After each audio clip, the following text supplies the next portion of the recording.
Part 1। इस कहानी की शुरुआत होती है राजा शुद्धोधन और रानी महामाया से। कहने को तो ये राजा रानी थे, परंतु इनके जीवन में एक गहन पीड़ा थी। शादी के कई वर्ष बीत जाने के बाद भी इनकी कोई संतान नहीं थी, जिसके कारण रानी महामाया अपने आप को बांझ समझने लगी थी। रानी महामाया की संतान प्राप्ति की इच्छा इतनी प्रबल थी कि उन्होंने अपने ही पति का विवाह अपनी सगी बहन प्रजापति से करा दिया था, परंतु दुर्भाग्य के कारण रानी प्रजापति को भी कोई संतान नहीं होती, जिसके कारण रानी महामाया का दुख और बढ़ जाता है।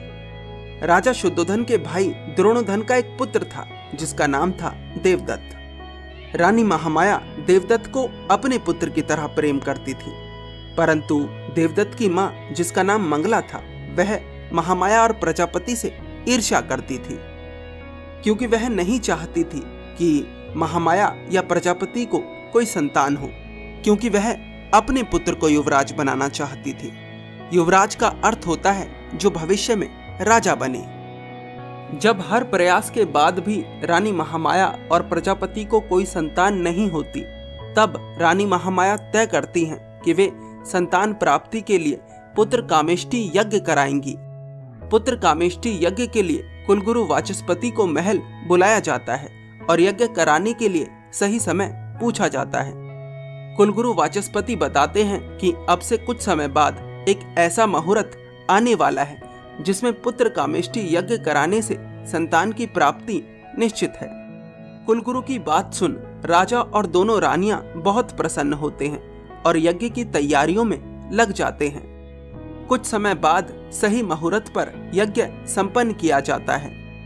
रात होती है। राजा शुद्धोधन रानी महामाया के पास पहुंचते हैं, परंतु रानी महामाया राजा शुद्धोधन को रानी प्रजापति के पास भेज देती हैं। रानी महामाया की बात मान राजा शुद्धोधन रानी प्रजापति के पास पहुंच जाते हैं, परंतु रानी प्रजापति राजा शुद्धोधन से ये कहते हुए मना कर देती हैं कि वे मिलन के लिए तैयार नहीं हैं।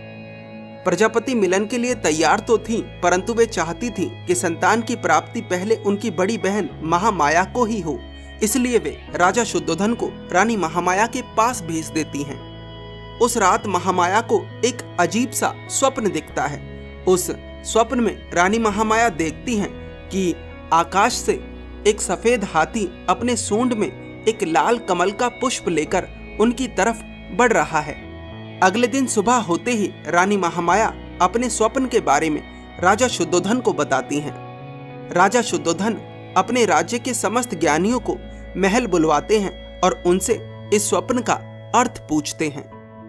सभी ज्ञानी इस स्वप्न को शुभ बताते हैं। कुछ दिनों बाद अचानक रानी महामाया की तबीयत खराब हो जाती है। राजा शुद्धोधन तुरंत वैद्यराज को बुलवाते हैं। वैद्यराज आते हैं और रानी महामाया की हाथ की नाड़ी देख कहते हैं, बधाई हो राजन, रानी महामाया गर्भ से हैं। वैद्यराज के द्वारा इन शब्दों को सुनते ही राजा शुद्धोधन खुशी के मारे फूले नहीं समाते। राजा शुद्धोधन के साथ साथ पूरे कपिलवस्तु में खुशी की लहर दौड़ पड़ती है। सभी लोग बहुत प्रसन्न होते हैं, केवल 2 लोगों को छोड़कर। राजा शुद्धोधन का छोटा भाई द्रोणोधन और उसकी पत्नी मंगला। ये दोनों नहीं चाहते थे कि राजा शुद्धोधन पिता बने, क्योंकि ये अपने पुत्र देवदत्त को राजा शुद्धोधन की जगह दिलाना चाहते थे, उसे राजा बनाना चाहते थे। अपने पुत्र को राजा बनाने के लालच में द्रोणोधन और मंगला महामाया की संतान को कोख में ही मारने तक का षड्यंत्र रचते हैं, परंतु लाख षड्यंत्र रचने के बाद भी मंगला और द्रोणोधन असफल रहते हैं। जब कोई षड्यंत्र काम नहीं आता, तब मंगला अपनी आखिरी चाल चलती है। वह रानी महामाया के पास जाती है और उनसे कहती है, महारानी, महाराज का जीवन संकट में है।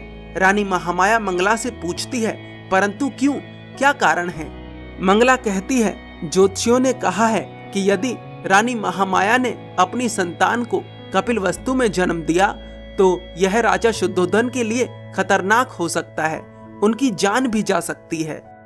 मंगला ने रानी महामाया से ऐसा इसलिए कहा था क्योंकि प्रसव का समय करीब आ रहा था और मंगला चाहती थी कि महामाया और उनकी होने वाली संतान देवदाह के लिए प्रस्थान कर दें, जिससे कि मार्ग में ही कोई अनहोनी होने की संभावना बढ़ जाए।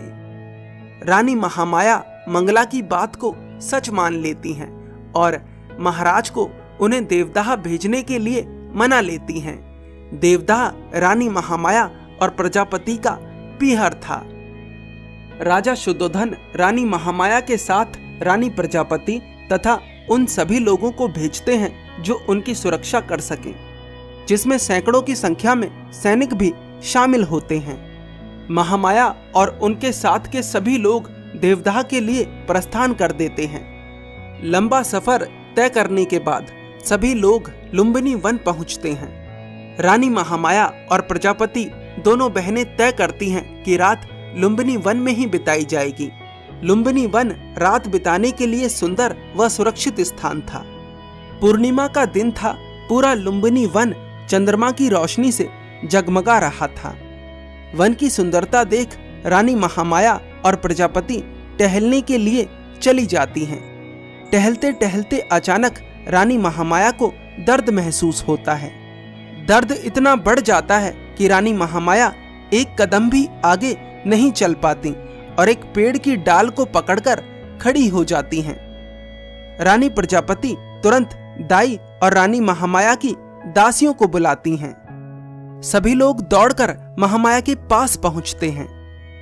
दाई देखते ही पहचान जाती है कि प्रसव का समय करीब आ चुका है। अब से कुछ ही क्षणों बाद रानी महामाया अपनी संतान को जन्म दे देंगी। रानी महामाया को चारों तरफ से कपड़ों की दीवार बनाकर ढक लिया जाता है। फिर जो होता है वह आप अगले पार्ट में जानेंगे। गौतम बुद्ध की पूरी जीवनी की एक प्लेलिस्ट तैयार करी जा रही है, जिसका यह पहला पार्ट है। अगर आपको ये वीडियो पसंद आई और आप भविष्य में और पार्ट्स चाहते हैं तो हमें कमेंट कर जरूर बताएं। धन्यवाद।